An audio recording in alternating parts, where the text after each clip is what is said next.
This university holds the title of the best university of agriculture in Africa.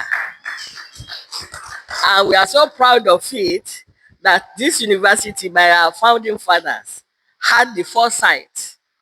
When I was in UI, we had only one department of animal science, which was established in 1967.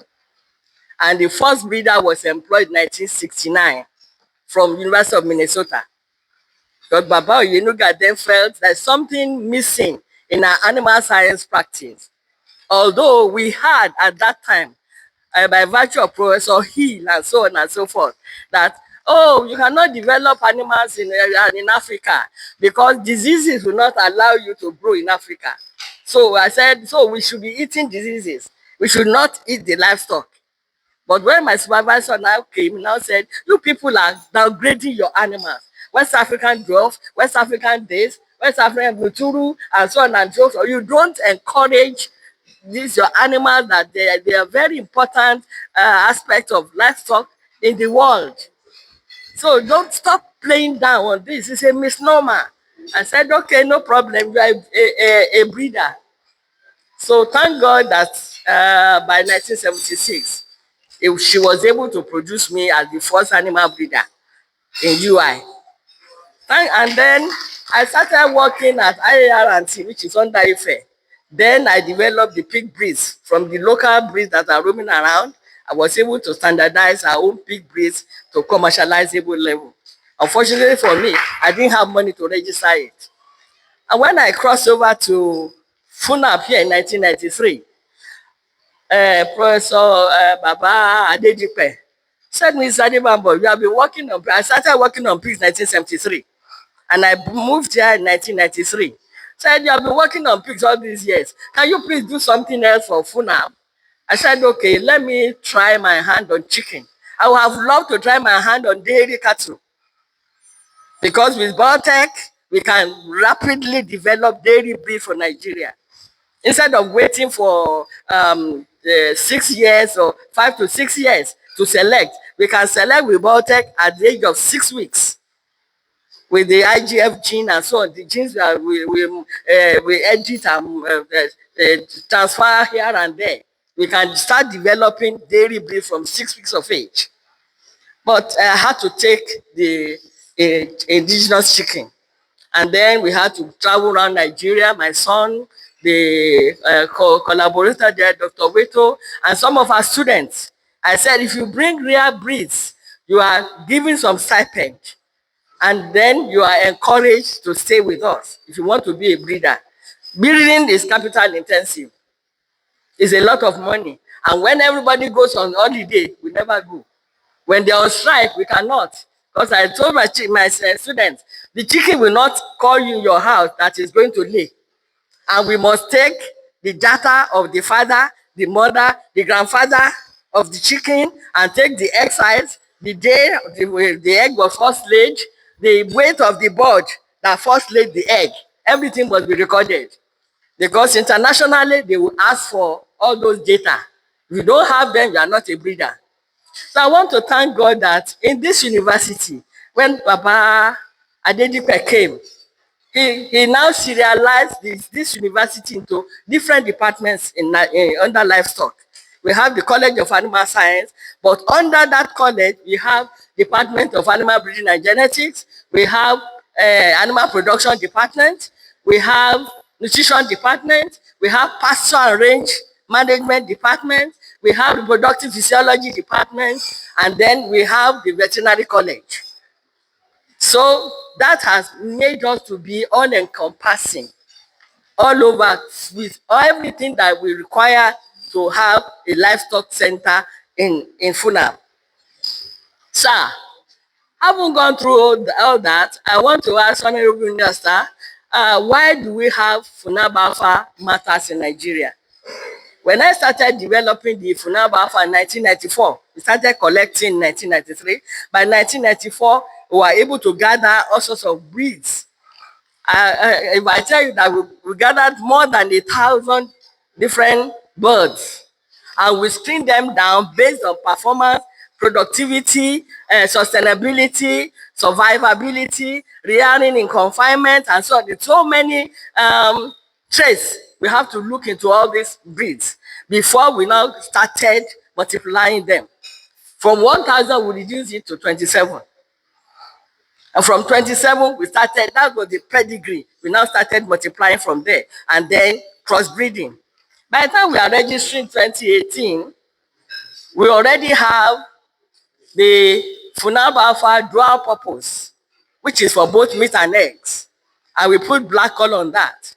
We have Funaab alpha broiler, which to distinguish or differentiate it from any other broiler around, we made it either frizzle feather, which is, highly tropicalized because of the feather structure, or the naked neck. So they are able to stand the heat in tropical Africa. And then we now try to make the full body, the normal feather size. We now try to make some black spots on that, so that we'll be able to differentiate our own breed from any international breed. So with this, I want to say, why do we have to develop our own breed in Federal University of Agriculture, Abeokuta? Because we knew that Nigeria has been importing all sorts of genetic stocks into this country. And when we continue to import, we all learn from genetics that what you see is the gene along with the environment. So most time when you bring stock from outside, the environment will count on them. I remember one of our generals that brought dairy breed from Israel. In Israel, those cows were producing 40,000 liters of milk. When they got to Nigeria, it reduced to 25,000 liters. Eventually, I think maybe they have all been eliminated now. They were producing less than 18,000 liters. So the gene will interact with the environment. And that's one thing that we look for, the genetic environment interaction in our own breeds. So if they are not able to survive under this environment, it's not worth it. You don't have to continue wasting your time and your money. So we now, with the importation of poultry genetics in Nigeria and even the dairy and so on and so forth, we believe this university should be able to stand out and develop something different for this country. And I want to say in 2001, Indian Technical Corporation, the ambassador had to call me that, Madam, you are doing something for this country. We want to train you in India of what we are doing. You will realize that in this country we have Kuroila from India, we have Noila from India, we have Chika Brown was imported first from India, adapted to Nigerian condition. So for that, the ambassador said, we want you to do something for Nigeria. Can you please go to India for two months to learn the way we develop our own breed? So he has to sponsor me to go there. In 2014, Bill and Melinda Gates Foundation called me. I was in my bedroom. Professor Adebambo, we realize you are doing something for Nigeria. We want to collaborate with you. Will you like to work with us? I said, no problem, but I'm about retiring. But thank God you were able to sponsor or to establish a center here at Funaab. And then in 2017, International Livestock Research Institute had to come in that we have to register these birds. So how do we get it registered? We went to NAGRAB. NAGRAB now said we have to present data for 9 generations for the dual purpose breed, 6 generations for the broiler breed. And not only that, we have to supply eggs to test these breeds across Nigeria, along with imported breeds to know how they perform. So along with Sasso from France, along with Kuroila from India, Noila also from India by Amobing, and so on. And then the Fulani breeds of Nigeria, and then the Shika Brown developed by NAPRI. So we have to test our own alongside these breeds in 5 agroecological zones of Nigeria. That was in 2017. And with that data, we are able to register our own breed when they saw the performance data, because IRI sponsored that project, and they had all the data also in their own data bank in Ethiopia. So with that, we are able to register Funaab Alpha dual purpose, and the broiler. So for that, we have to really continue to work and make sure. In fact, they told me at the Nagram that, look here, madam, Funaab Alpha must not go down like Shika Brown. This is indigenous Nigerian breed. Please, it must not go down like Shika Brown, because that was imported and adapted to our environment. I said, oh, we'll try our best. But you know that breeding is capital intensive and there's no break. My students here, when they post them to my department, they say, oh, that woman is a difficult woman. We don't want to work with her, because they have to sleep on the farm for 6 weeks. Once they get the final year, they must sleep on the farm for 6 weeks to know how to collect data and so on and so forth. So because Nigeria have been importing so many poultry genetics into the country, we have been dependent mostly on imported parent stock, which weakens our national food security. You know how much of foreign exchange we invest in this importation. Funaab Alpha is Nigeria's first registered improved indigenous chicken breed. It's already tested, proven, and accepted nationwide, because those birds were tested in over 2,000 households in the 5 agroecological, except the northeast where there was problem then. So in the other 5 agroecological zones, over 2,000 houses were involved in this testing. So we have because they are adapted to Nigerian climate and diseases anyway, and we've compared those with other imported stock. We found out that it's highly profitable, especially when you have, because Bill and Melinda Gates said, we want you to use this to empower rural households. That was why most of these 2,000 people were rural households.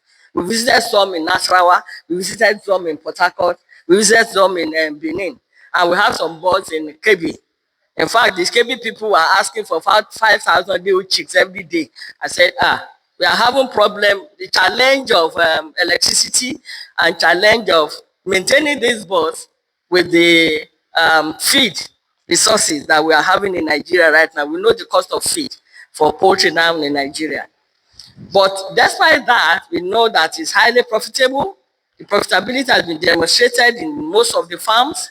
The annual projected profit from the GPS, because we have the pedigree, we have the grandparent stock, we have the parent stock, and then we have the commercial. When Baba Obasanjo was to establish his farm, they invited me. I said, no. When you wanted to start your pig farm, I was always coming on weekend to come and train. You can't invite me. I said, go to India, go and buy the commercial, and then they will sell it to you at the rate of grandparent stock. Commercial will be 150 naira then. Grandparent stock will be 3,000 naira. You won't know the difference. He said, please follow. I said, I'm not following you. I will travel from Ibadan to Ota every weekend. Baba will say, give us some food in the restaurant. And I'm driving myself up and down. I say, okay, this time around, I'm not following you. So we said that for this little effort we have been able to put in this university, we are trying to support poverty and hunger. So zero poverty, zero hunger, because if the rural household can be using these birds, if we can empower them, it's a lot of relief for them. And not only that, it's suitable for women, youth, and smallholder farmers, because we can rear them on range. It's not necessary that we rear them in the cages. And not only that, we are thinking of our children in school. When I was in school, we always learned that an apple a day keeps the doctor away. But this day we say an egg a day keeps the doctor away. So if we can afford 1 egg for our children, you go abroad, you see the way they drop milk, bottles of milk in school for children. They drop it even in your house. An egg a day should not be too much for our children in schools. And the pregnant women also, it will help them a lot. So we are thinking of that for the smallholder farmers and for school feeding. So we are now asking the honorable minister, sir, just to put us in your in your agenda, that we need a national breeding center. If we can start with poultry, it's not too much. We can then put on sheep and goats, because we have the land, sir. We have the land that we can cultivate for pasture land, and we have a whole department of pasture and range management. So there's nothing that we cannot do in this university because of the facilities and the caliber of staff that we have. They are highly passionate and committed to development of this university. So we are looking for dedicated annual federal funding, a national scale multiplication center, because after developing, we must have a progeny testing center. We have been to India, you see the way they do their own. And in fact, there was a time I was pressurized that we need a semen processing center as well, so that we don't have to import even the bulls. We can have artificial insemination for all these animals by having a semen processing center. They have semen research institute in India for each agroecological zone. So semen research institute, we have already a pasture department. We have animal breeding department, but we need the center, sir. A whole research center for each of these. I was to present a paper somewhere. I said we need nothing less than 7 species-specific research centers in Nigeria. NAPRI, that is the only one that we have. I said, how can NAPRI cope with dairy, beef, poultry, dogs, and so on and so forth? We need species-specific research institutes for all our animals. Funaab has the intellectual capacity. We have the land. We have everything except for the money and the political backup.